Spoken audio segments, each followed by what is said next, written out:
ang balita ko, may warrant daw ako pag... Hindi, totoo. Yung sa ICC or something.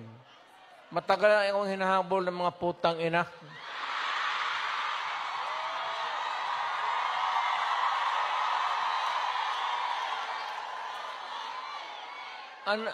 Ano man ang kasalanan ko, na ginawa ko man ang lahat sa panahon ko para may konting katahimikan at mapayapa ang buhay ng Pilipino. Ang problema nito, ewan ko kung ang tingin ng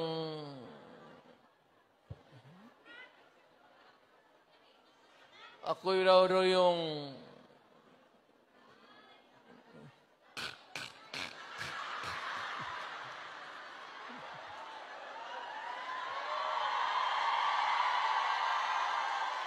o ganito na lang.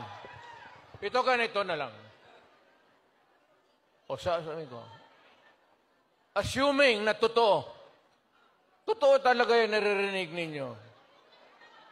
Bakit ko ginawa yan? Para sa sarili ko? Para sa pamilya ko? Para sa inyo at ang inyong mga anak sa ating bayan. Kaya ako man...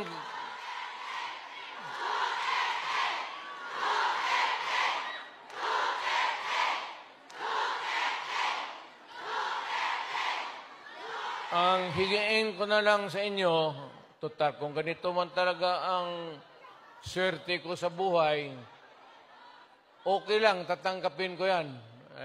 Wala tayong magawa hulihin tayo kung ikulong tayo. Kaya lang,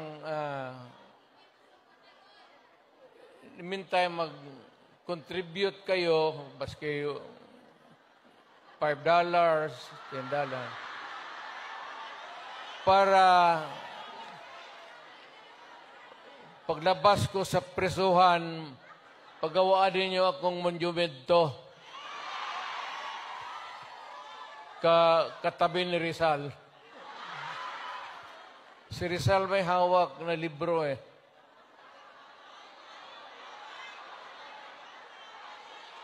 Akin.